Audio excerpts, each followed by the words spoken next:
Hey there, everybody. Welcome into this edition of ESPN FC's Extra Time. We've got your questions off Twitter, and we have just the crew to answer them. Jan, Aage, Fjortoft, Ian, Darke, and Steve Nicol with me. Guys, thanks for the time. First question for Stevie and Jan. Were you ever physically or mentally exhausted in the middle of the season? If so, how did you cope with this while also trying to get back as soon as possible? Jan, you first.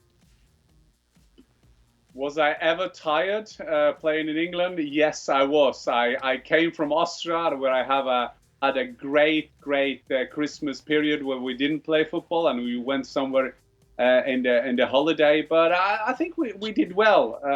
I looked after myself. I think that you should go to Stevie, because I think that he drank something else than me. I only had water, you know. Wait a second. You're talking about going on holiday and how that affected you, and now you're going to point the finger at Steve Nicol. So, all right, Steve, how did you cope? I'm absolutely flying midway through the season. Are you kidding? How can you be exhausted halfway through the season? How's that possible? When do you hit the wall? When do you hit the wall then, Stevie? I would say probably the last month of the season. You know, because it'll depend on if you've done well in Europe, if you've done well in the cups. I mean, you're talking about the league, you know, the European Cup, you get the FA Cup, and of course back then we had the League Cup, and all of these tournaments it was the first team, not today where they play another team entirely. So. And we probably had a squad of about 14 or 15. So by the end of the season, I remember '86, I was shattered, and then I had to go to the World Cup. But in the middle of the season, tired. Are you kidding? At least that World Cup wasn't played in the heat or anything, you know? It went well. No, but I think that I gotta be saying that sometimes there is a difference, because Stevie played for the best team in England. But if you have to go to Bury, the 17th of January in -3 degrees, it's easy to get tired just walking down the bus. It's easy to get tired as well, Jan, having to watch games in the League Cup and do all the travelling, I can tell you, as a commentator. Oh, yeah, I'm sure you're going to get a lot of sympathy from this panel there, Ian. Ian, who do you think scores more this season? Gareth Bale, this is a good one. Gareth Bale or Edinson Cavani?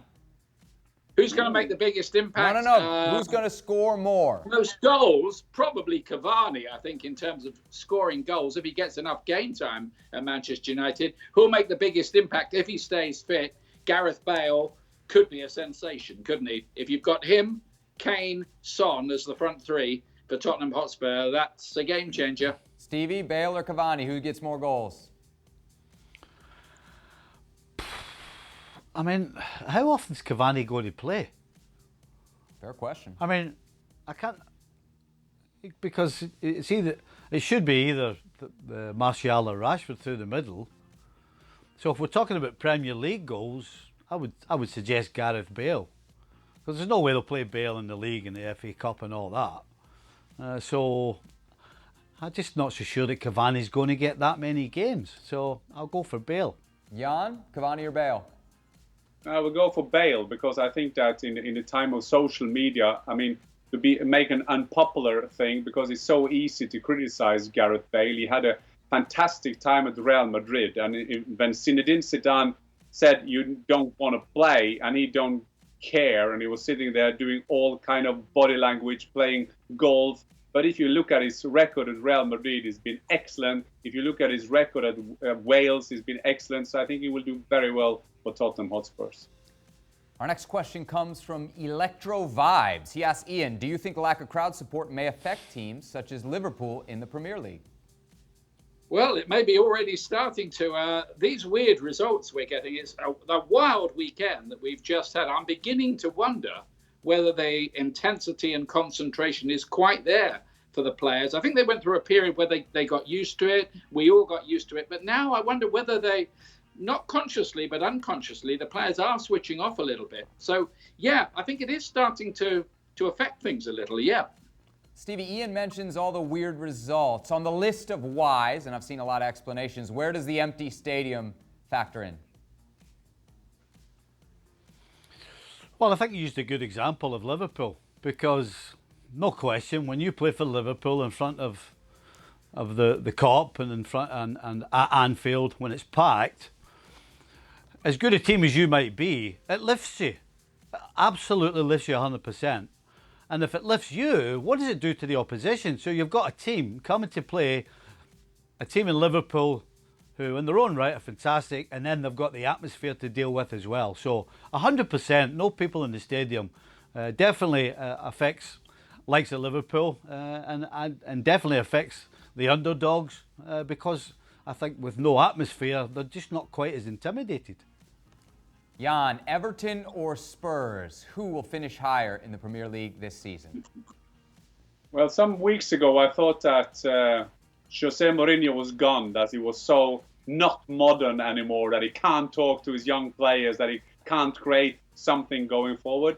It seems that he found more the balance now. So if he can keep his players fit and Son and Kane, and now he's got some good extra players in, so I think he will do better than Everton. But I had Howard Kendall at Sheffield United. He talked and he told me about the great times at Everton. And I love to see Everton up there again. I mean, a great history of the club. And I love to have them there, but I see Tottenham being ahead of them in the table, seeing all the 38 games in the Premier League. Ian, you agree Spurs to finish ahead of Everton? Yeah, I think so. I think Everton are going to have a really good season this year, though, under Carlo Ancelotti. What I happened? think Oh, they you will love keep it Everton. going. All you ever do is talk about Everton. I think Tottenham will finish ahead of them. Come on, man. We just backpedal here nonstop. All right, Jan and Stevie, we just had this. Could you describe the best international break that you guys ever had? Jan, what was that international break? An international break. An international break for some players is to travel somewhere. Unfortunately enough, I had the pleasure to play for my country. So every international break, I was away playing for Norway. And for a Norwegian, the biggest thing is to play at the championships. It's a good night to say now that we qualified for US in '94. So that was the best international break ever. Yes, you did. And who was the goalie that stopped your shot at RFK Stadium? Jorge Campos. That's right. Leyenda. What do you think about Jorge Campos? The whole press conference, there were like 2,000 Mexican journalists, and they came over to you. What do you think about Jorge Campos? All the time. And what did he do? In the 20th minute, he saved a volley from me. He was a good goalkeeper, and I was a colorful and great papagay kind of goalkeeper. Yes, he was. All right, Stevie, could you describe your best ever international break? I'm not really sure what the question is. Well, because we didn't have a break. We met up on a Sunday, got on a plane on a Monday, played on the Wednesday and flew home Wednesday night, regardless of the opposition, somewhere in Europe. So what was the best hotel I ever stayed in? How about that? Well, what was it? What's the best? And I can't even remember Steve, any of them. You had some good celebrations. Wow. Steve, tell us about them. Tell us about them. I'll tell you. It's not printable. I'll tell you the most interesting one. The most interesting one was with the Scottish under-21s when we went and played East Germany. So to go behind Iron Curtain at the time when it was still up was a strange thing. You know, a guy called Roy Aitken and I decided we'd go and get some toys for the kids just to bring home. And we're walking down the street, and A, we couldn't find a toy shop or anything remotely that sold anything close to what looked like toys. And B, we're walking down the road, and Roy turned to me and said, "Have you noticed something?" And I was like, "What are you talking about?" And he went, "Nobody's talking on the street." And he was right. It was weird. There was plenty of people walking around, but nobody was speaking. It was weird. And then, of course, he went, "Oh, and by the way, see that guy behind us? He's been with us since we left the hotel." So we were like that. Yeah, the old Stevie Nicol So that security was probably issues. that was the most interesting one. Yeah. Always a security detail when it comes to Stevie. Andrew asks, who are the guys' early favorites to win the Euros next summer? Jan, I know this is particularly raw for you today, but who are you taking? Not Germany. They look terrible at the moment. I mean, they haven't won in 2020. 3 games now, more or less, I think, in a row. They've been leading and a draw. They had a draw against Turkey. Scandalous how they play at the moment. So it won't be Germany. And except Germany will be the usual suspects. I think that if Gareth Southgate can get a young kids a bit more discipline off the pitch. He got a great set of young players that can do well for them. And then you have, of course, the rest of them like Spain, Italy, and so on and so on. So usual suspect minus Germany. Ian, do you want to make a pick or just name like half the field?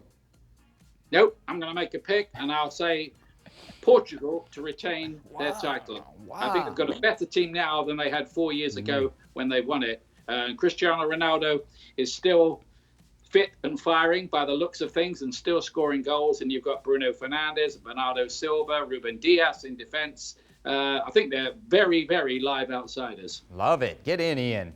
Dangerous pick. All right, with news coming in that FIFA might replace throw-ins with kicks, we want Stevie's opinion on what he thinks about it, and especially what would it mean for Liverpool's throw-in coach? It would be made redundant. That's what would happen to him. If you don't take throw-ins, then what's the point? He would be thrown out. He would be thrown out. Contract. See you later. All the best. Thanks very much. Bye. Anybody have a Have you ever heard anything so stupid?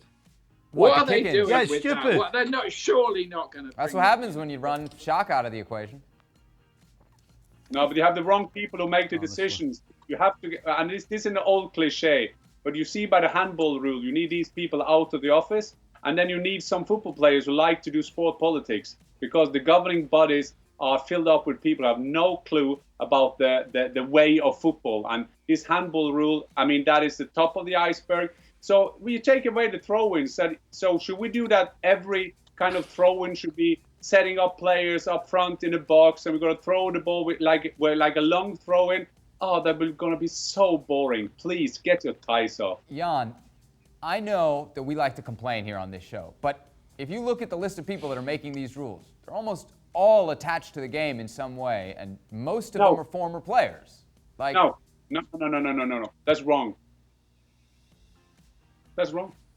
Who makes those rules then? IFAB, Shaka was on the panel for years.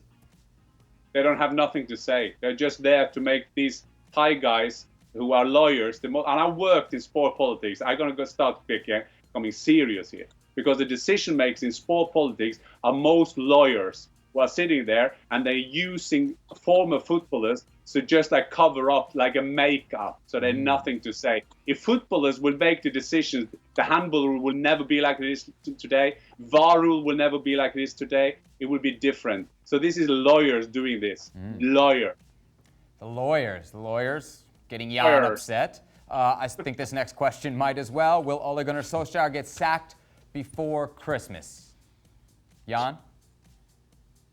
I mean, I don't think Ed Wood would like to get him fired, because I think he's very happy with have that kind of manager there, a former player that kind of don't make too many public demands. But we know that managers, they live and die of the results, and then it's nothing to do with the management of the board or the owners of Manchester United. That would be all the environment around him, the fans, the journalists. And to be fair, there are some managers around now that are happy that there are no fans in the crowd, because they will start booing and things like that. So I think he will survive Christmas. I think that they will turn it around. And Ole Gunnar Solskjaer has been in his time as Manchester United manager. When he's going down, there is always a result, and he turns it around. And I think he will do it again. Before I ask you the question, Ian, let me go over their next few matches in league. You got Newcastle, PSG.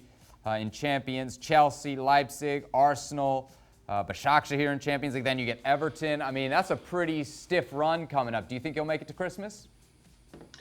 Yeah, I think if you put me in a corner and make me make a decision about that, I'd say yes, he will. But I do think he needs results fast at the moment. So hopefully they'll be able to recover after this international break. I think they will. But that is a tough Champions League draw. Now you read it out.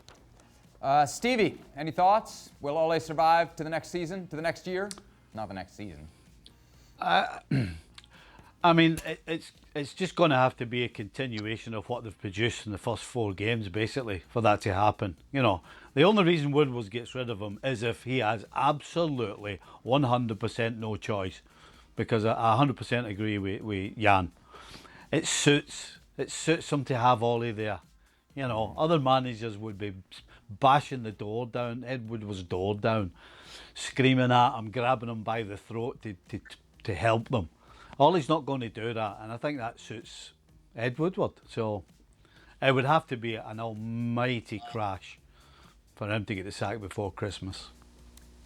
All right, gentlemen, thank you very much. That's all we've got for today's edition of Extra Time. Make sure to catch us on tomorrow's show. The boys will be back. I will as well, as we cover all things from around the world of football.